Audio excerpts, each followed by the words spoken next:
Hello and welcome to the debate. I'm Farrukh Pitafi. We usually Sana Makbul hosts this program. This week she is not in Pakistan, so I have to host the program in her place. When she comes back, I will return to my job as an analyst on this show. So today we are going to talk about two important stories. One is, of course, Prime Minister Anwar Kakar's visit to China, particularly the participation in BRF, and that is not all.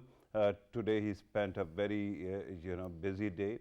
We have seen his speech also, where he spoke about Pakistan's progress in CPEC. Then he also actually supported CPEC being the flagship project of BRI. He actually supported the 8 points vision of President Xi Jinping. And we are going to talk about those 8 points as well because they seem to be full of vision and in support of a more connected and open economic world. We are going to talk about that as well. Then the Prime Minister met with Chinese Prime Minister as well. If you remember yesterday, he had also met with the Russian president on the sidelines of the conference. So we are going to talk about this, and then the second issue that is important is Palestine issue. We have seen in the past recent weeks what has transpired between Hamas and Israeli government, but unfortunately it seems that civilians initially on both sides and now on particularly Palestinian side are the main victims, and the death toll keeps on increasing because Israel doesn't seem to be holding back when it comes to attacking places indiscriminately, which actually kills civilians. Recently, we saw Ahle Arab hospital being bombed. Now there is a controversy about this because on one side we keep on seeing claims that it was Israeli, bombing that actually destroyed 500 lives there. On the other side, we have also seen, claims from Israeli side and now American side as well that it was a missile from one of the Islamist militants that actually did it. We are going to talk about this as well because it is important.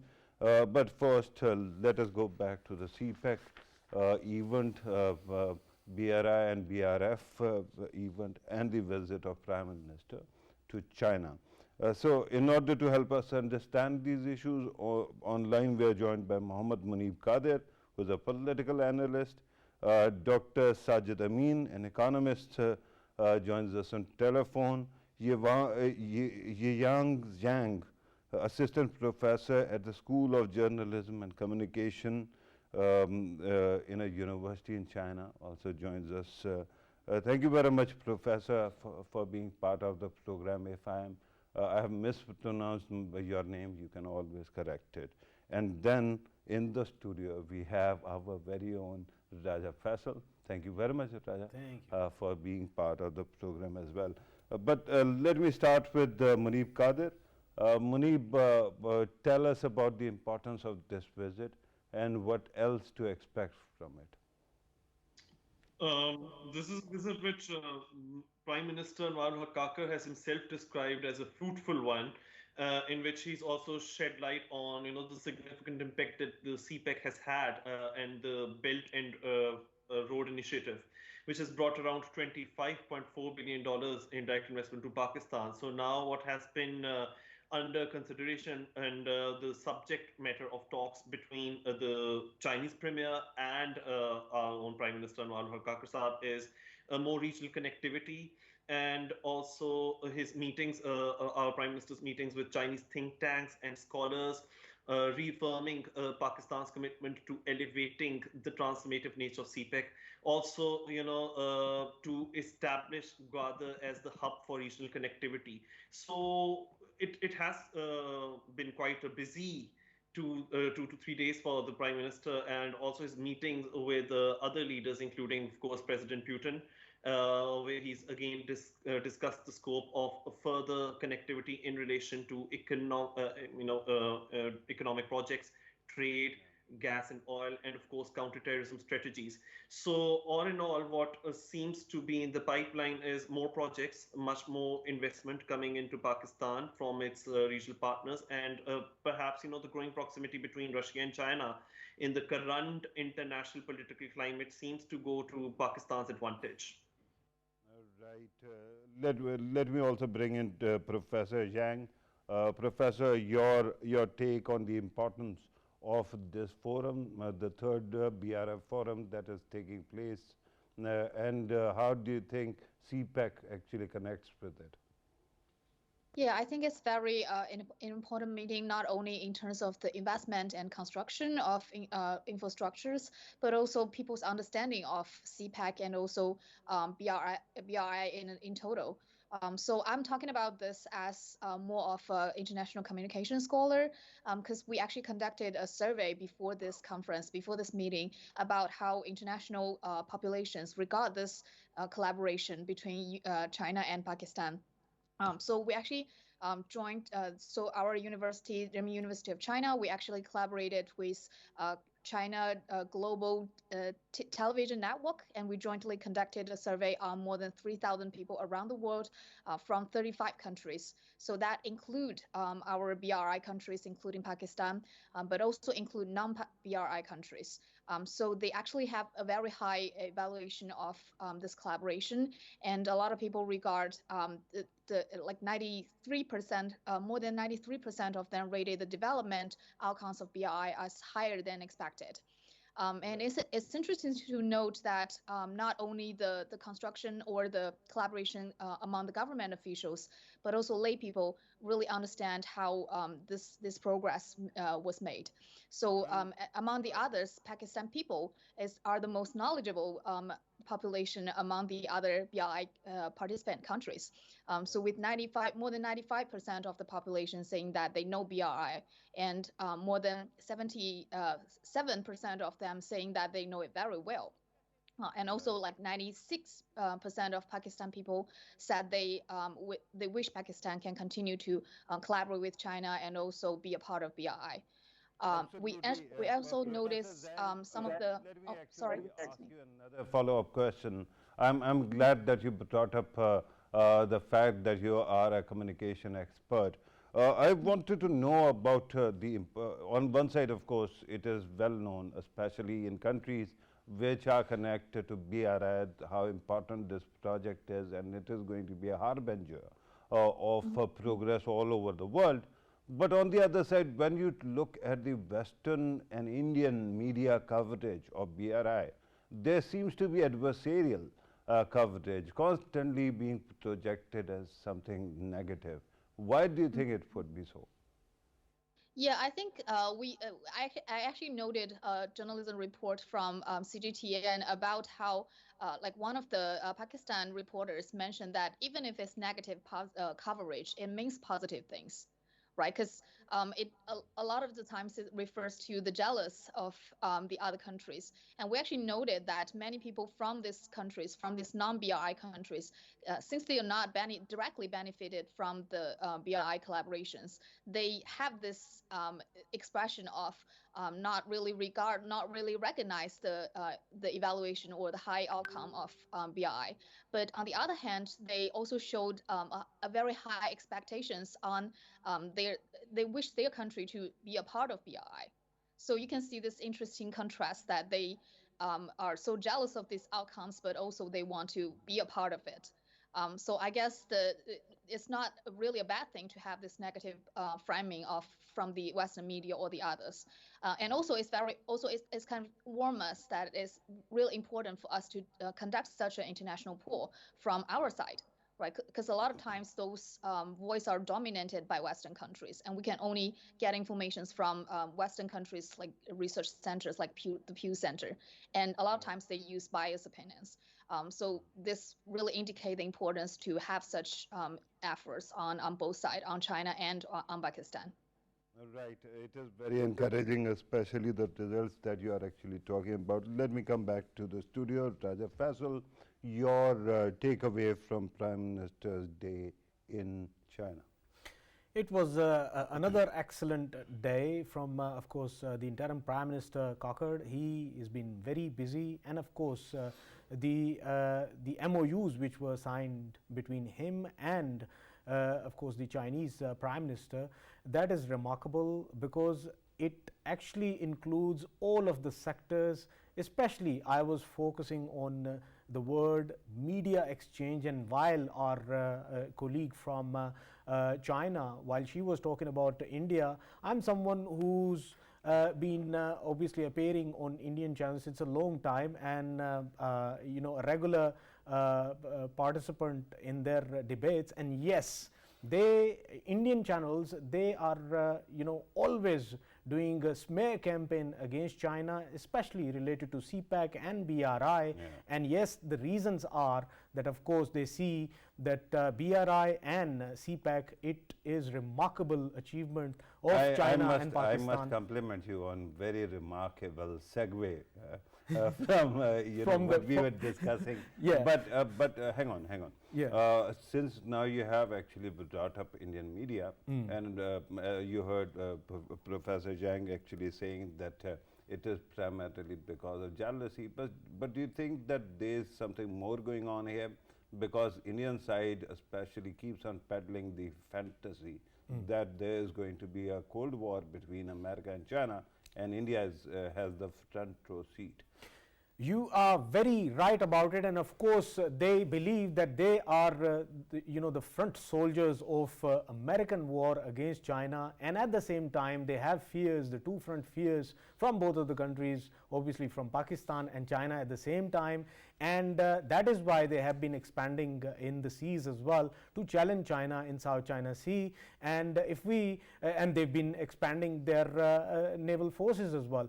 Farrukh, more important thing which I wanted to say once again about the media cooperation between Pakistan and China, why it is more needed now than ever before.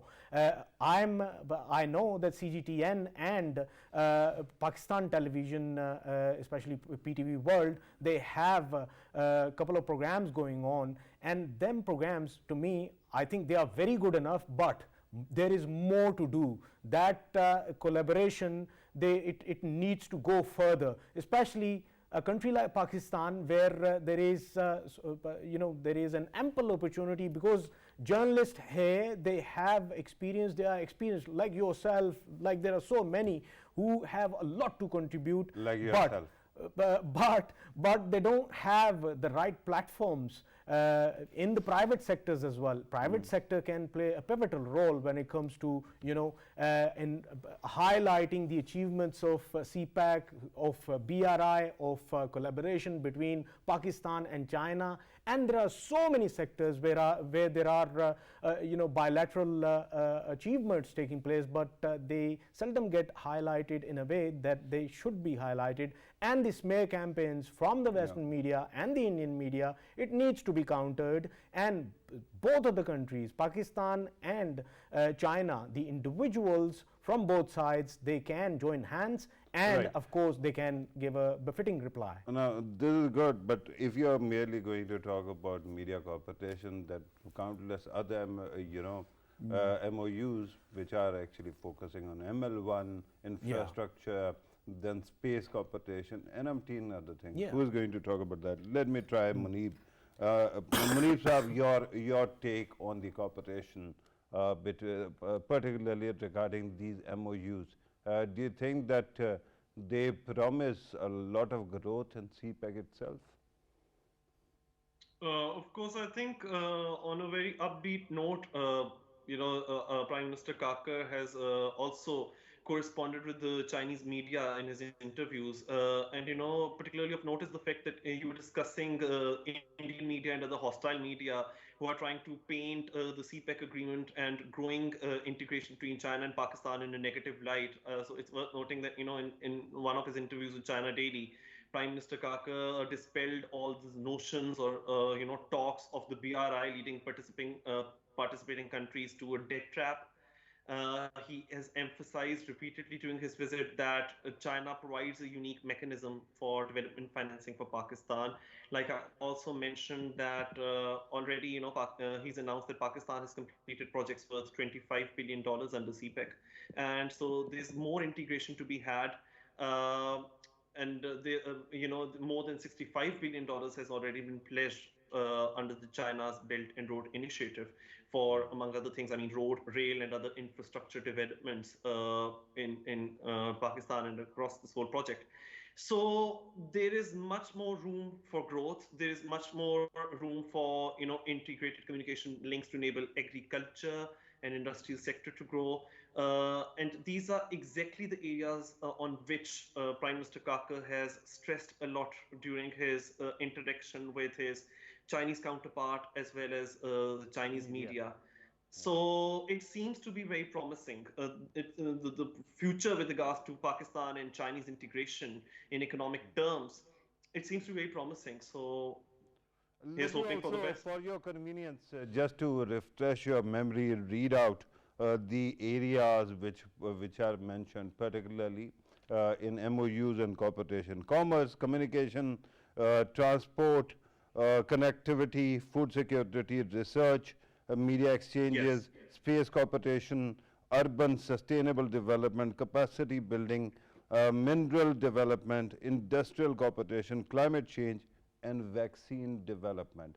The last one is important because on the other side, we keep on seeing that Quad is also actually positioning itself to focus on vaccine development and similar kind of cooperation.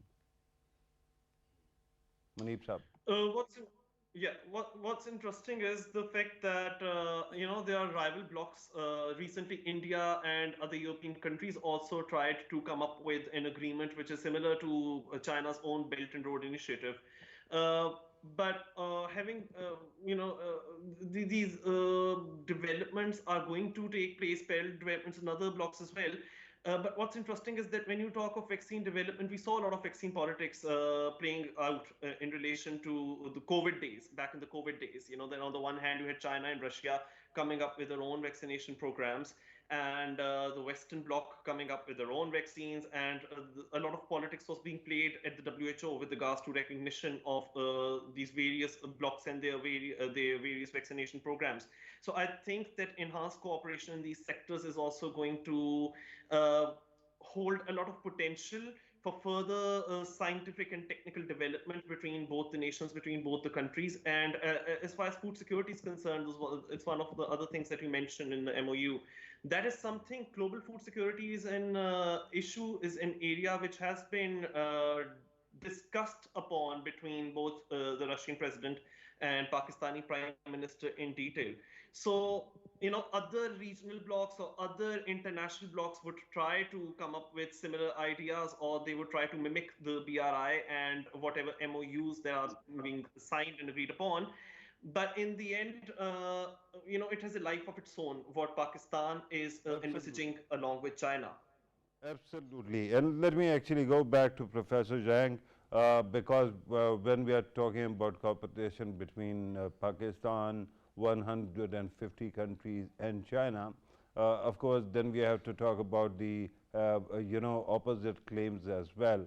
You can actually talk about anything that was said earlier, but right now my question is I'm going to actually invert what you were telling us, the whole paradigm.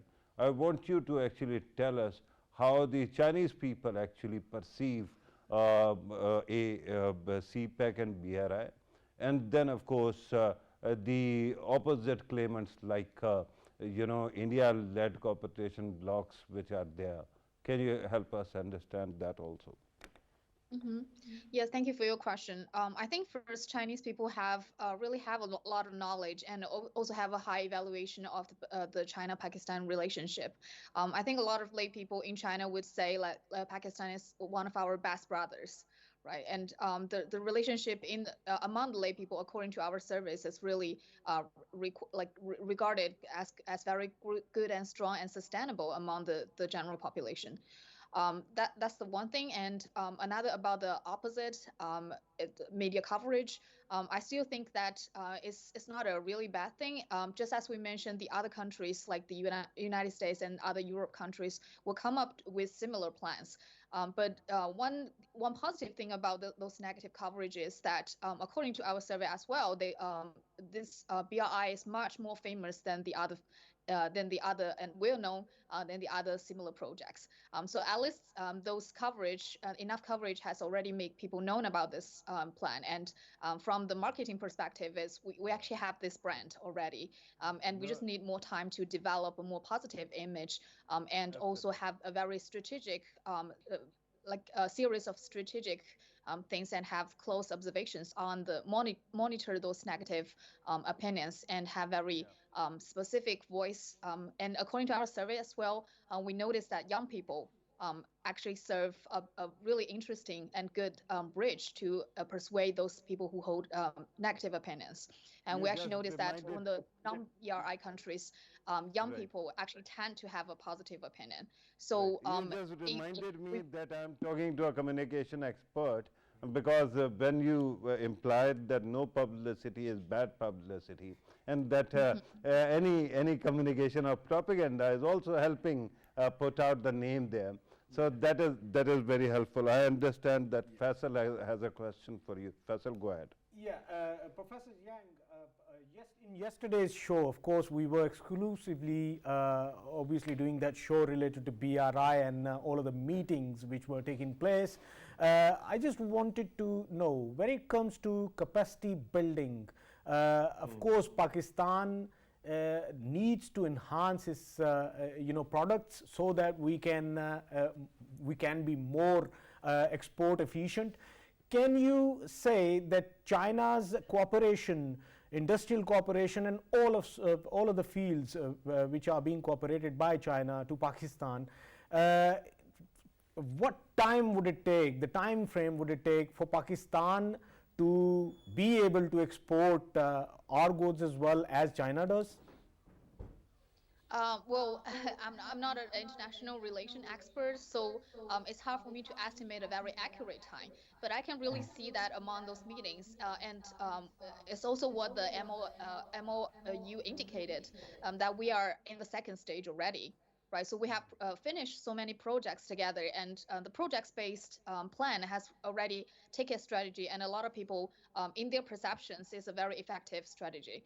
So I think after all these projects, after the successful construction of those projects, Pakistan has developed its own ability to make it sustainable and also reproduce those kind of projects.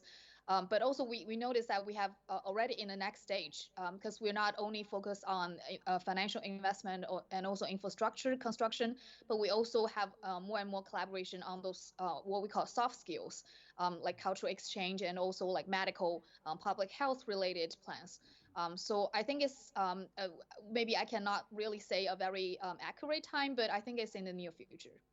Yeah. Right, Faisal changed the hat. From the hat of a questioner, now don the hat of an analyst and answer my question regarding India's role. And we keep on hearing about various projects that might be there to contain or counter BRI. First we heard about Quad, then all of a sudden we saw AUKUS, which did not actually include India. And then of course there's this European, Israeli, Arab and Indian, corridor that we keep on hearing about. There's so many moving parts. But the question at this moment is, why is it that if the other side is so confident about their own merits, why is it that they keep on changing so quickly? Because it seems that they keep on creating bodies and suddenly they become insignificant. Now, Quad is hardly ever mentioned, right? So why is it? Yeah, Farrukh, if we look at the Indian stance, of course, India is desperately trying its hard to challenge in every sector where it sees China obviously going ahead. Why I say this? Because when we talk about CPEC, they came up with their own ideas that they can connect India to Middle East and then ending up to Europe, so that they can give an alternate to the BRI or to CPAC, just to give an alternate. And there was Why? the Why reason. can't you be part of something which is already ongoing and successful? At the same time, as you have earlier mentioned, that they have to portray to the world that they are the only country in the region that can actually challenge China's progress, and any of the China's relations with the neighboring countries, they can challenge that, and they are portraying to the Western world that here we are, you need us. At any cost, you need us, so you have to keep on, increasing your cooperation with India. Hang on, help me understand this. We know that BRI is not a political project. It is primarily and mainly economic in nature, right? Trade and economics.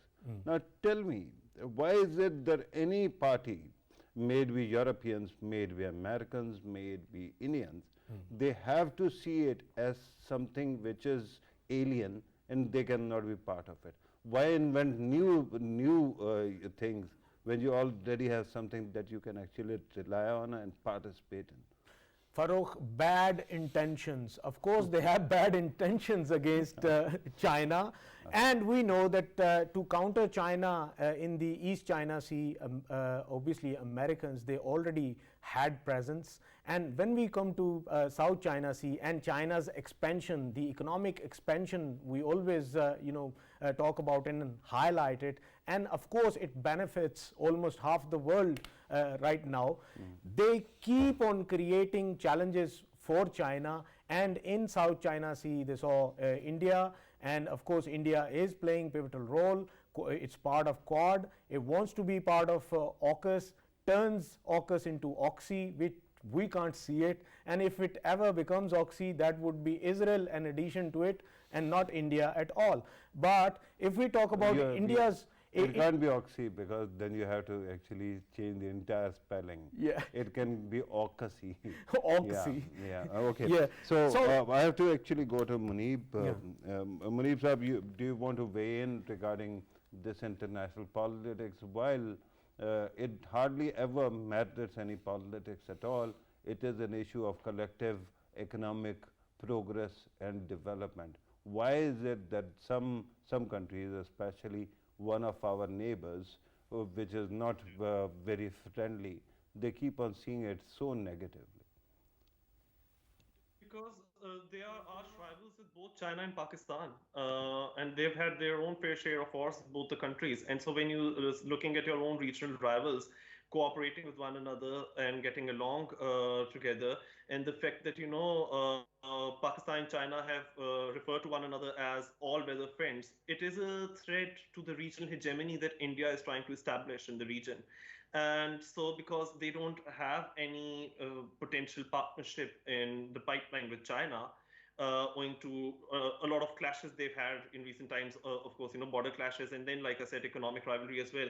They're looking elsewhere to forge alliances, and that's where other countries like the European bloc comes into play. You just mentioned potential partnerships with Israel or with Australia and whatnot. So they are exploring that potential because they want to act as a buffer to Chinese supremacy in the region as well, something which works in America's interest and also in the interests of the Western bloc. We've seen a lot of rivalry between America and China, and how, for example, Huawei's projects, they have been banned, Huawei's 5G projects in the Western countries, among many others. So makes a lot of sense why the Indian media and the Indian propaganda machinery would like to put a negative light to the developments which have been taking place between China and Pakistan. But, they will have to try to bear this pain with a pinch of salt. That in the last 2 days, we've seen that within the region itself, Pakistan has been not just with China, but has been meeting with other potential partners as well, including, leaders from Sri Lanka or Kenya, and forging greater alliances and economic integration with them. So this is how international politics works. Your strategic interests, your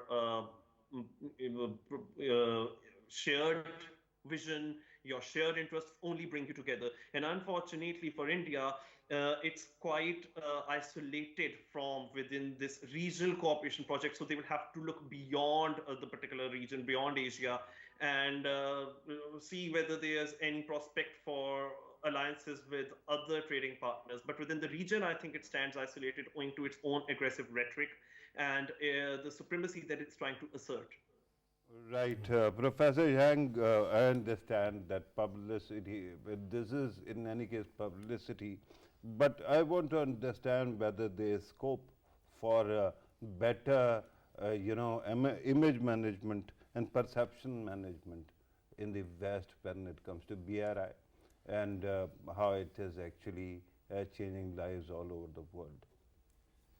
Yeah, so I think first of all, the best demonstration of this positive image is the concrete achievements, right? So we have so many numbers that can indicate, for example, the 50 projects that have been completed. So the overall, the numbers cannot lie, in fact, to a lot of the Western audiences and Indian audiences as well. So a lot of them, even if they have the propaganda machine that try to frame these things as a negative things, but people also have their own understanding, and they will actually partly actually they will see the specific cases from the China and Pakistan collaboration. And second, just as I briefly mentioned previously, I think we have some special ways to try to get across those negative propaganda. For example, the digital media channels, right? So I think our research actually indicate that young people are the new bridge to change those the negative opinions. So the young people in these countries, including India and including the Western countries in Europe or in the United States, they actually hold a more open mind to the information coming from China and Pakistan and the other BRI countries. So I think, and their expression on social media, especially those bilingual or trilingual individuals and our young journalists, they can help to transfer those information to those filter bubbles, what we call filter bubbles in those countries. Even if they're surrounded by those negative and hostile kind of traditional media, they can still access the more positive image from social media, from digital channels. Right. It is so enjoyable listening to you. Particularly, you were talking about filter bubbles, and then of course there's confirmation bias. But when you're talking about social media and when you're talking about communicating with younger people, does it mean that BRI has given up on Western media? And I mean, traditional media, because there seems to be a consistent and persistent campaign there to undermine and project it negatively, Professor. Yeah, I don't think we have given up on the image on traditional media, right? So, but first of all, I think it's almost impossible to sneak into their newsrooms and change their written journalist articles. Communication. Yeah. Yeah, you can have some communication. We should also build our own channels, right? That's what CGTN and CCTV and the other channels are doing.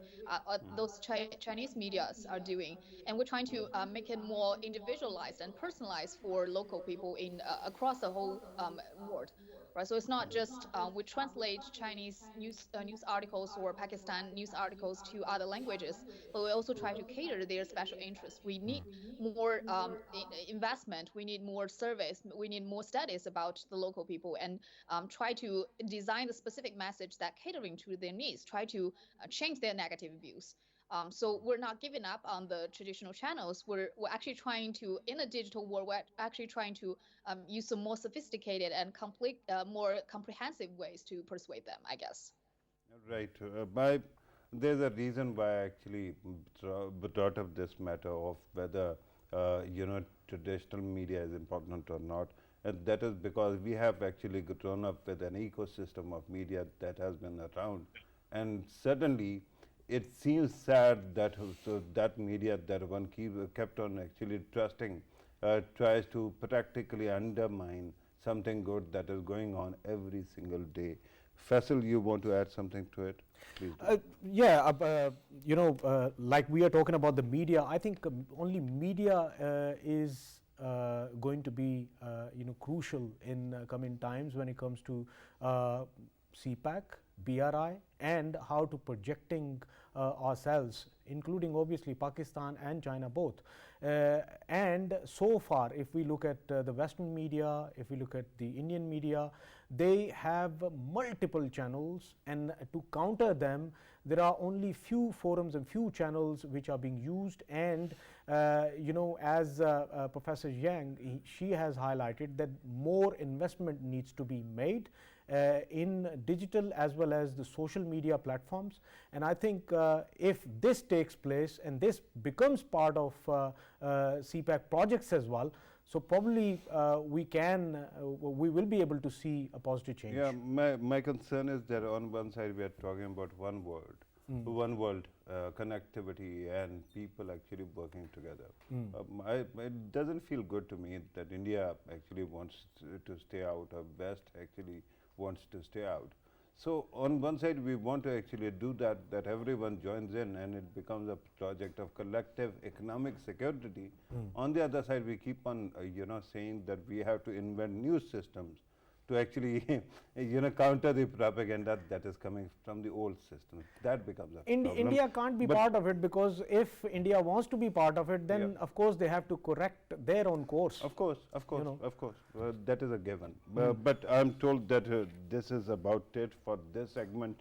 Professor Zhang, thank you very much for your precious time. Thank you very much for your contribution. We now shift to Palestine and what is going on between Israel and Gaza, and we are going to talk about that. Professor Zhang has left, but Muneeb Sahab will continue and carry on in this segment as well. So will Faisal. I don't think there's a chance of him walking out of here just because the subject has changed. Faisal, your take on the current situation? Farrukh, situation right now is dire, very bad, and I think the world needs to open its heart, open its eyes, and look at it. Whatever is happening in Gaza, it is inhuman, and it should be called inhuman.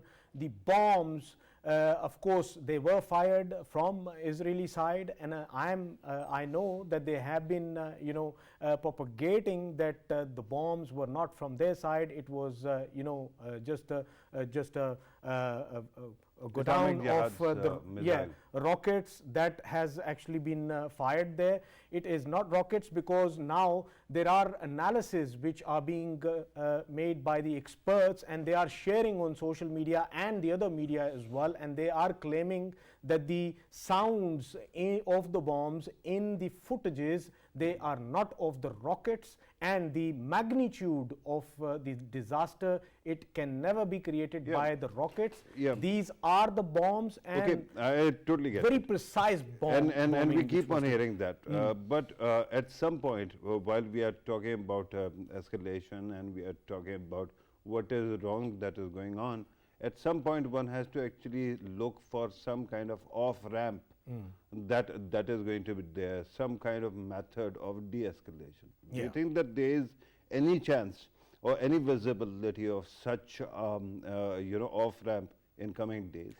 Farrukh, if we look at the previous precedents we have been seeing, of course, what used to happen is eventually Americans, obviously they are very powerful and very influential, and the British, they always used to come forward with some kind of solution for the ceasefire, for this to end, and of course the things would move on smoothly after that. And what time are you talking de-escalation. about? This didn't happen recently during Netanyahu's time.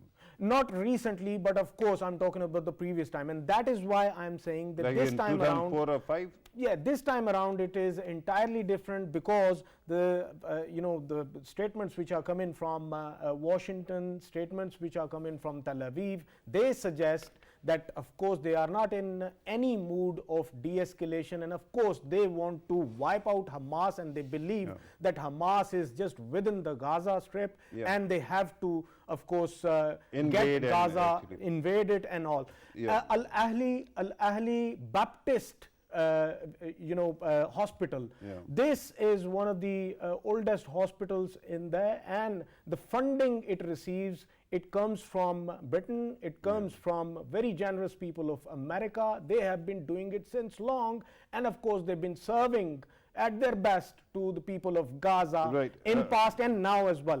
And this allow place, me to actually bring in Muneeb as well, because he has been just one liner. I'll come back to you.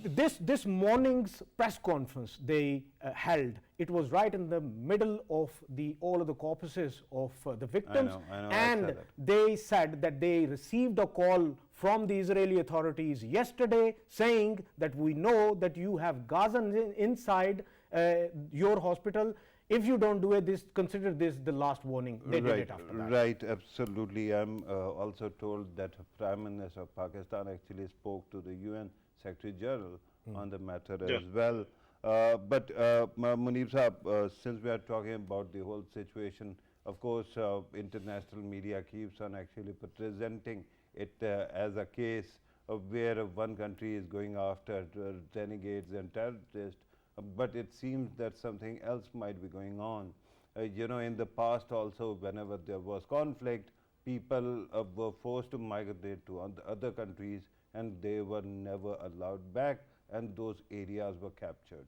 So there's a genuine fear, even being expressed by certain quarters in America, that there's a possibility that this might end up with annexation of Gaza Strip.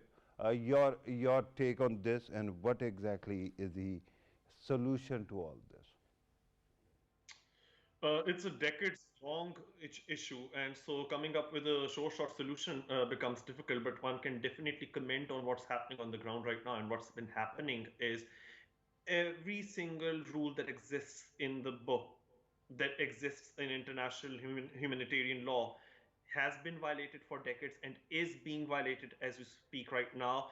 The mention that you've made of, causing Palestinians, Gazan civilians to flee away from their homes, and then later, annexing their land further onwards. This amounts to forcible transfer of populations. This is forcible transfer, which is, by the way, contrary to customary international law, which is contrary to the Geneva Conventions. And we need to keep in mind Article 33 of Geneva Convention, which is at the center of what we're talking about, on collective punishment, which decrees that no protected person may be punished for an offense that they haven't personally committed themselves. And we are seeing collective punishment being imposed on civilians in Gaza, the way that they have been dehumanized, the kind of rhetoric that we've seen in a now deleted post from Benjamin Netanyahu himself, the Israeli Prime Minister, saying that this is a fight between children of light and children of darkness. And so he's pitting children against children, as if, it's only Israeli children whose lives are worth something. And the ones on the other side he's on. Muneeb, I think he was actually confessing which side he is on, because he is essentially one of the negative forces in the region, and we have seen that he has been actually adding to the negativity. But go ahead, finish the thought. Yes, minutes after that post, which he has now deleted, and one wonders why, we saw that hundreds of people, at least 500 civilians, were killed in the strike on the hospital in Gaza. And, now the Israeli side, they are trying to come up with narratives, and they're contradicting themselves. Initially, they were boasting that they had neutralized terrorists in that hospital. One of their own propagandists called Hanania Naftali had proudly boasted that they had struck a hospital in Gaza and that they had eliminated terrorists. And then he later deleted that post, and then he came up with another clarification. And it's very sad that, in his meeting today, President Joe Biden, in his meeting with the Israeli Prime Minister today, has said that it was the other team and not Israeli forces which have wreaked havoc on, civilian life, the toll that it's taken on civilian life in the hospital in Gaza. So how narratives are being changed. We also seeing that, President Biden is saying that I'm making myself clear, the vast majority of Palestinians are not Hamas.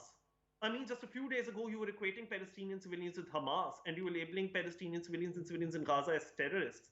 And one wonders that, if that is the case, if President Biden has so much love lost for Palestinian civilians, why did he just veto a UN Security Council resolution today?